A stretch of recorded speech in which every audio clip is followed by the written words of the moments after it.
이어서 중동 상황 전문가 두 분과 함께 자세히 살펴보겠습니다. 남성욱 숙명여대 석좌 교수, 서상현 고려대 아시아 아프리카 개발협력센터 연구위원 나오셨습니다. 안녕하십니까? 안녕하십니까? 네. 안녕하세요. 자, 먼저 전 세계를 깜짝 놀라게 한 총격 사건 얘기부터 좀 나눠보겠습니다. 트럼프 대통령이 참석한 백악관 출입기자단 만찬장 주변에 총격범이 난입했는데요. 현장에서 5발에서 8발의 총성이 들렸다고도 하고 또 경호원이 총격을 입었지만 다행히 큰 부상은 아니다 이런 얘기도 전해지고 있습니다.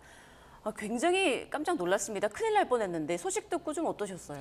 예, 미국 정치가 양극화됐다라는 것을 절실하게 느낀 사건이죠. 예. 근데 과거에는 상대에 대한 관용이 어느 정도 인정이 됐는데 미국 정치가 트럼프 대통령 2016년 이후부터 상대에 대한 무관용이 이 주민들, 국민들 사이에서 퍼졌고요. 두 번째는 미국의 정말 문제 중에 하나는 마약도 문제지만 총기에 대한 문제가 다시 한번 중요하다는 걸 느꼈고요. 또 좀 특이한 거는 이번 행사가 트럼프 대통령이 그동안에 자신이 싫어했던 언론과의 일종의 좀 화합을 모색하는 자리였거든요. 네. 그런데 역시 이 트럼프 대통령 묘하게도 언론과의 화해를 모색하는 자리가 총격 사건으로 또 무시가 됨으로써 미국 정치라는 것이 정말 앞날을 앞두고 이게 지금 세 번째 트럼프 대통령에 대한 총기 암살 시도인데 예. 과연 임기 앞으로 한 2년 반 남았는데 임기 반 동안에 과연 무사할까라는 또 우려가 됨으로써 미국 정치가 옳은 방향으로 가고 있지 않다라는 그런 느낌을 가질 수밖에 없습니다. 네, 트럼프 대통령 발표에 따르면 이란과는 무관한 사건이라고 하던데 이란 일각에서는 자작극 음모론도 나오고 있습니다.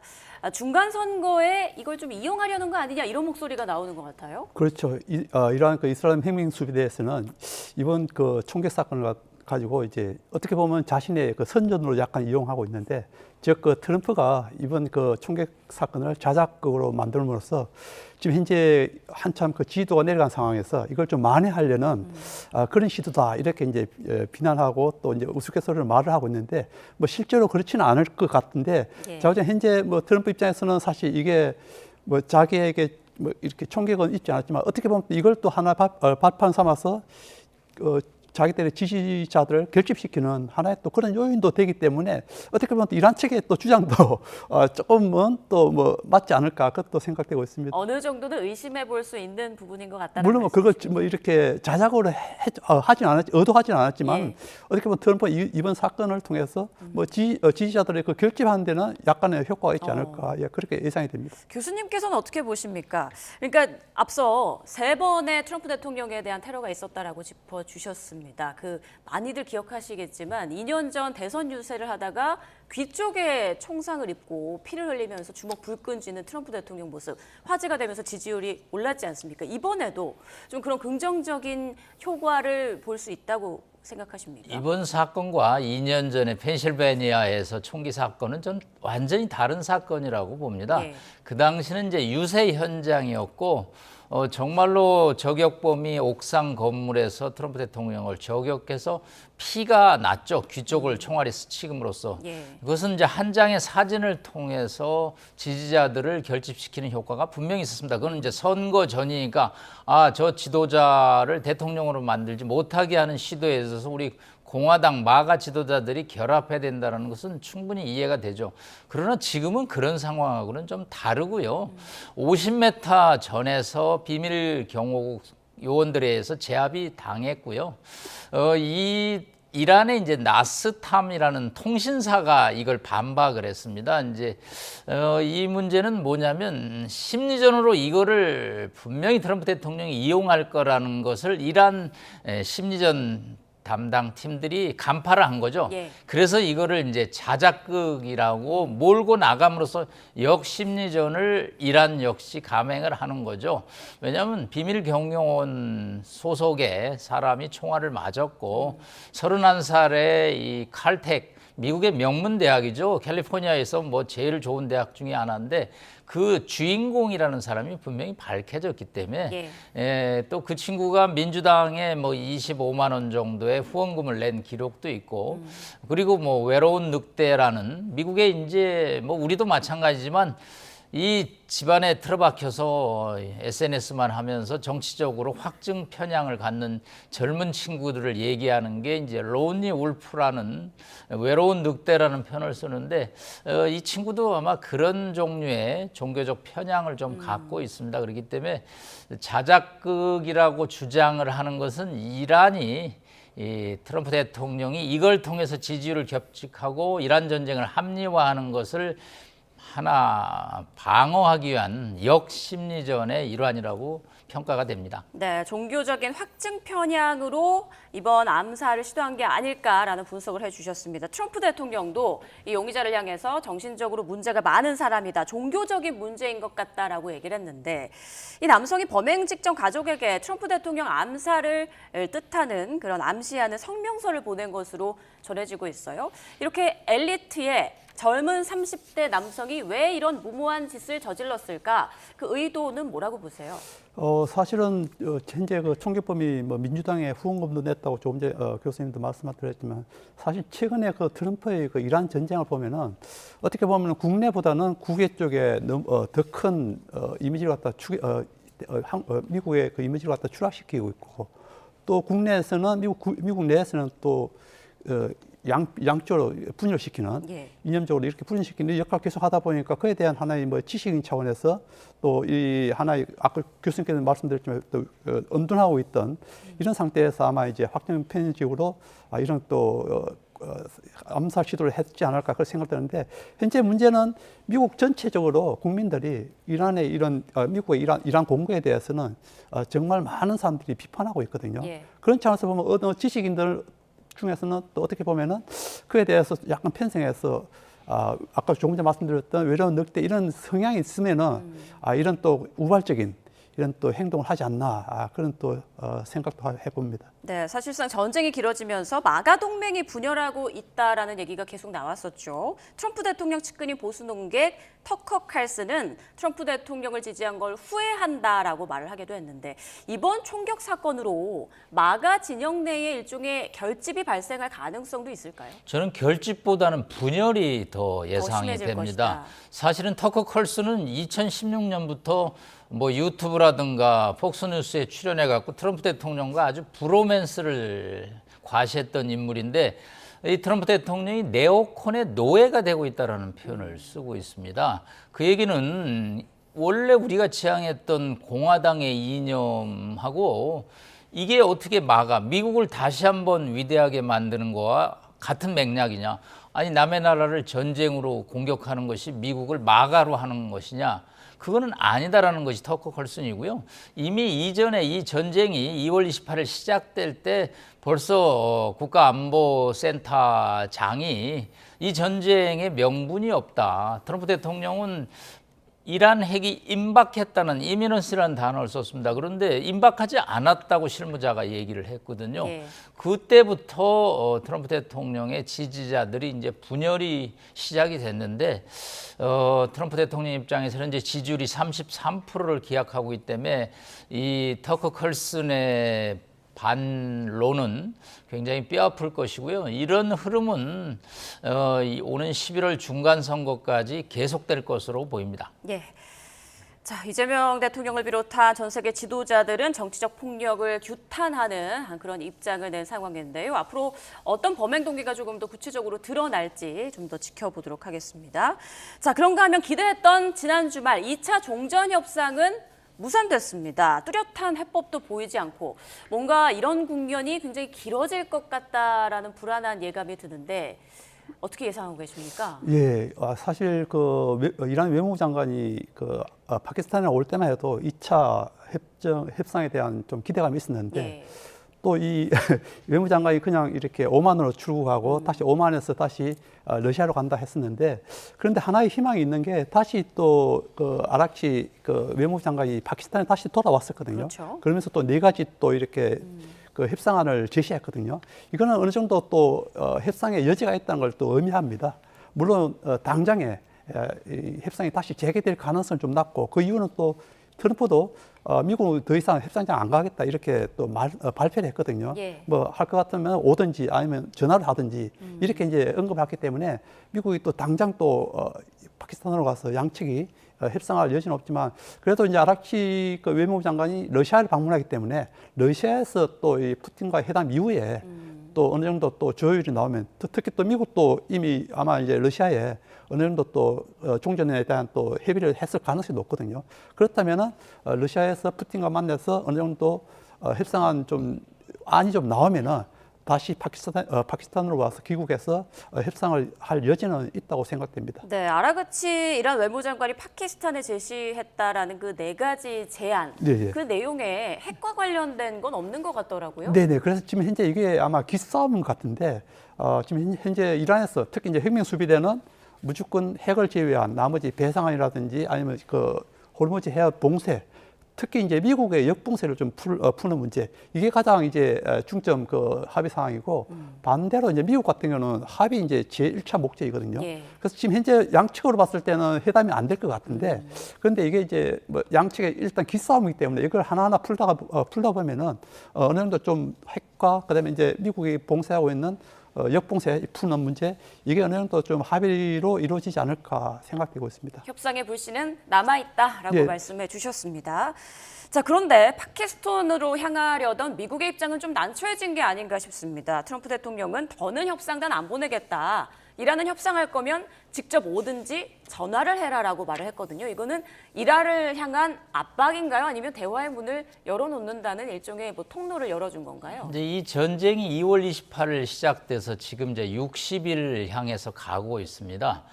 이 전쟁이 이제 초반 2달 동안은 상대를 무력으로 공격하는 공격전이었고요. 이제는 2단계로 진행이 되고 있는 것으로 보입니다. 2단계는 뭐냐면 휴전을 논의하는 소강 상태입니다. 사실은 이제 더 이상 미국도 15,000군데의 타겟을 공격했지만 여전히 이란은 뭐 테헤란 방공망을 회복할 정도거든요. 그 얘기는 뭐냐면 미국의 무기 소진에 못지않게 이란이 또 버티고 있다는 거죠. 그래서 이제는 2단계로 누가 잘하나가 아니고 누가 오래 버티나 게임이 됐습니다. 그렇기 때문에 트럼프 대통령 입장에서는 매우 당혹스럽죠. 사실 트럼프 대통령의 거래 기술을 비롯한 자서전을 보면 비즈니스에서는 이럴 때 다 땡겨 왔거든요. 지난 1차 협상에서 본인이 뭐 카지노 건설 프로젝트에서도 상당 부분 압박과 회유로 상대가 도장을 찍는데 전쟁은 다르다라는 걸 트럼프 대통령이 이번에 많이 배웠을 거로 보입니다. 네. 일단 뭐 그 워싱턴에서 이슬라마바드까지 비행기로 10시간이 넘게 걸리는데 가서 지난번에 1차 협상이 무효화된 다음에 트럼프 대통령 상당히 당혹했을 것으로 보이고 그러면서 이제 또 출발을 시키려다가 비행기를 다시 멈췄거든요. 현재 트럼프 대통령 입장은 매우 어려운 상황입니다. 솔직히 5월 1일 전쟁 권한법에서 의회 동의 없이 전쟁을 할 수 있는 권한이 이제 만료가 됩니다. 예. 물론 트럼프 대통령이 거부권을 행사할 수는 있겠죠. 그렇지만 트럼프 대통령은 이제는 전화 얘기를 한다라는 것은 저는 이 협상이 길게 갈 수밖에 없고 저희가 우려했던 5월도 이런 지루한 기싸움, 누가 오래 버티나 싸움이 지속될 것으로 보입니다. 네, 일각에서는 이란 측에서 미국의 중간 선거를 앞두고 이런 국면이 길어지면 이제 미국에서 한 발 양보할 것 같다라고 생각하고 버티기에 들어갔다라는 네네. 분석이 나오고 있습니다. 그렇죠. 예, 지금 현재 이란에서는 사실 이란은 그동안 40년 넘게 서방으로부터 제재를 받으면서 저항 경제를 키워왔었거든요. 그래서 경제적으로 버티는 거는 사실은 뭐 큰 어려움은 없을 것 예. 같습니다. 물론 지금 현재 상황이 기존하고는 좀 다를 수 있습니다. 예를 들어서 지금 현재 미국의 역봉쇄로 인해서 원유가 수출 안 되면 기존에는 원유는 수출됐거든요. 일정 부분은 수출되었고 그다음에 물자 뭐 수입하는 것도 큰 문제 없었는데 지금 이제 미국의 역봉쇄를 통해서 완전하게 이제 호르무즈 해협을 이제 봉쇄함으로써 이란의 지금 석유가 한 방울도 지금 현재 나가지를 못한 상태고 특히 그게 더 큰 무서운 거는 현재 그 생산은 하고 있는데 그걸 저장할 수 없으면 결국 그 유정을 틀어막아야 되는데 유정이 막히면은 사실 다시 재개하는 데는 굉장히 오래된 시간뿐만 아니고 또 그만큼 또 생산된다는 보장이 없습니다. 예. 그렇기 때문에 향후에 이란이 닥칠 경제적 피해가 더 크기 때문에 이란 입장에서도 과연 예전처럼 저항 경제처럼 더 버틸 수 있을까?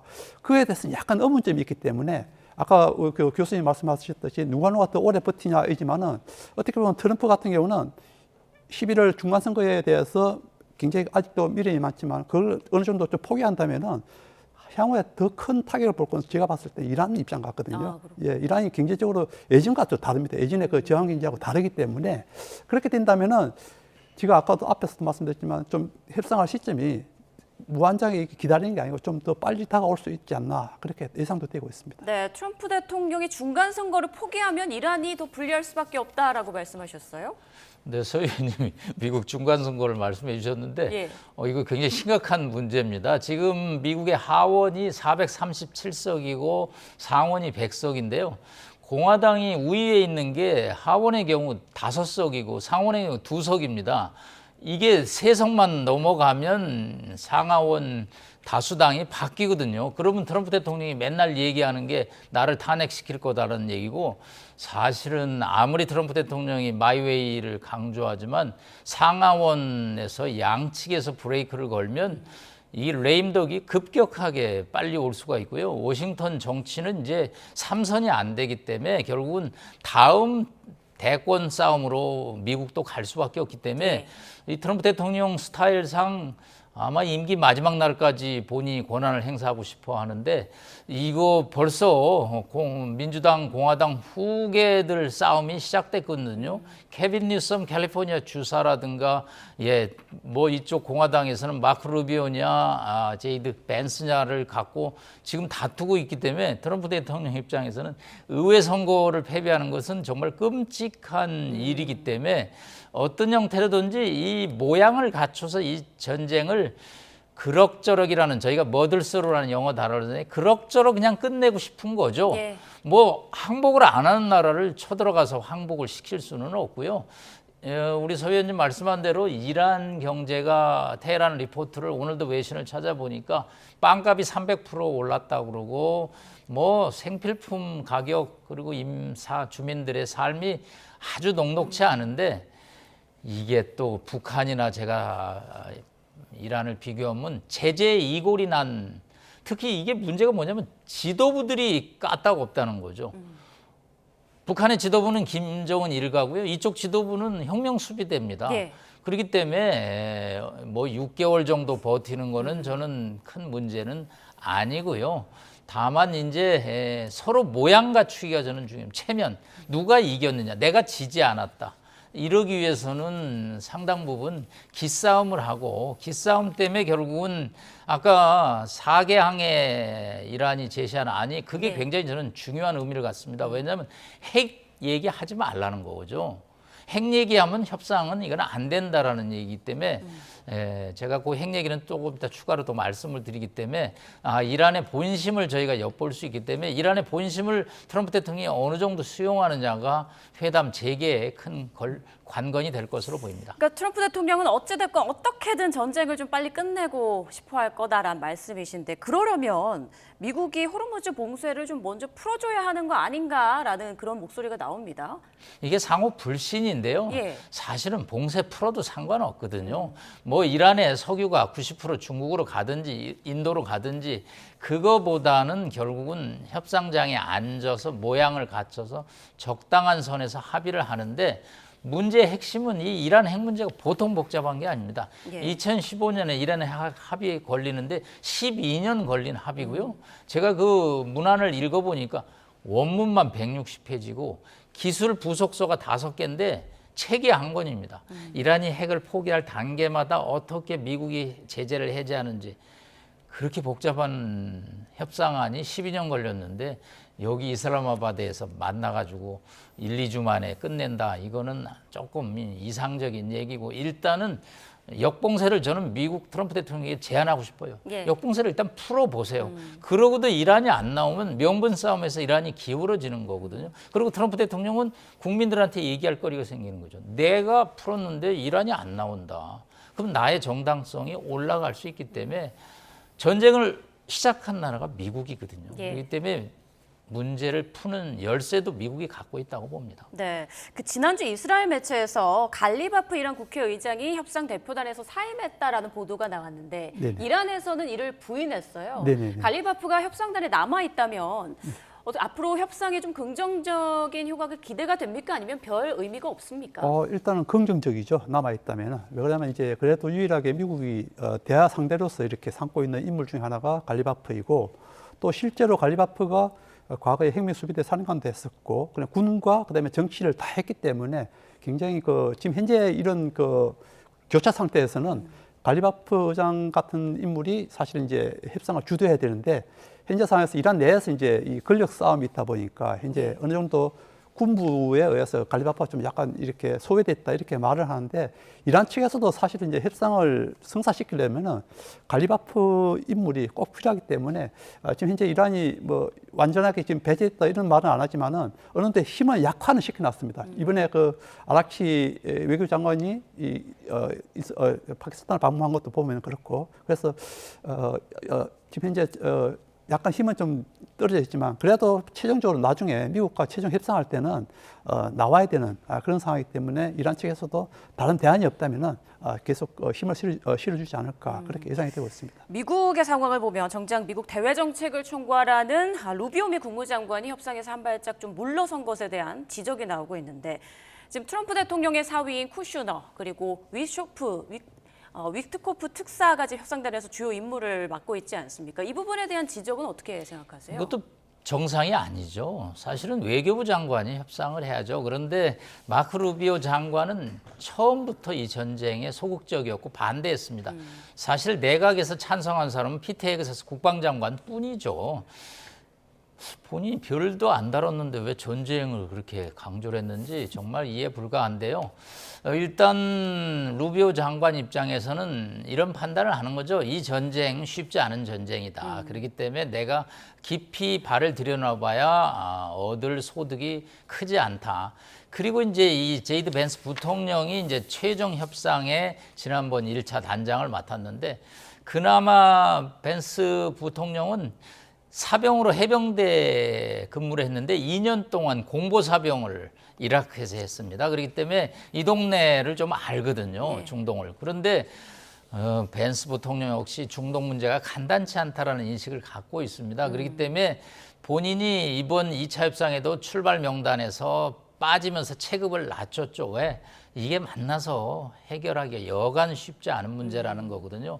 그래서 미국이 외교를 좀 국무부 중심으로 정상을 가져오면 이게 밀당에서 기브 앤 테이크가 되는데 그거는 뭐냐면 넌 제로섬 게임이네. 한 사람의 이득이 다른 사람의 손해로 가는 게임이 하면 외교가 잘 안 됩니다. 왜냐하면 네. 이게 승전국, 패전국이 정해지지 않은 전쟁이거든요. 그렇기 때문에 미국 트럼프 대통령의 이 외교 스타일도 이번에 상당한 시험대에 올랐다고 볼 수 있습니다. 네, 앞서 위원님께서 말씀해 주셨습니다만 아라그치 이란 장관의 다음 목적지는 이제 러시아가 될 예정이라는 분석이 나오고 있죠. 네네. 여기에서 이제 푸틴 대통령과 만날 거라고 하는데 푸틴 대통령과의 만남이 협상을 푸는 어떤 하나의 계기가 될 수 있다고 보십니까? 저는 그렇게 생각합니다. 미국이 아마 푸틴에게 아락치 방문에 있어서 먼저 이제 아마 푸틴도 그 정보를 들었을 거고 아마 푸틴이 또 미국 측에도 그 이야기했을 것 같은데 그렇게 된다면 간접적으로 미국 측에서 푸틴에게 종전의 조건에 대해서 어느 정도 이야기를 하지 않았을까. 사실 뭐 아락치가 지금 현재 이 상황에서 러시아를 방문한다는 자체가 큰 전쟁 와중에 큰 의미는 없거든요. 그런 상황에서 간다는 거는 어느 정도 미국과의 간접적인 이런 대화 형식으로 협상안을 좀 어렵게 조율하는 그런 상태 되지 않을까 그렇게 예상되고 있습니다. 네, 워싱턴 포스트에 따르면 러시아 쪽에서 먼저 이란에 미국의 향후 공격에 대한 안전 보장을 제안했다 이런 얘기가 나오는데요. 앞으로 어떤 방향으로 또 흘러갈지 상황을 계속 보겠습니다. 지금까지 남성욱 숙명여대 석좌 교수, 서상현 고려대 아시아 아프리카 개발협력센터 연구위원과 중동 사태 짚어봤습니다. 고맙습니다. 안녕하세요.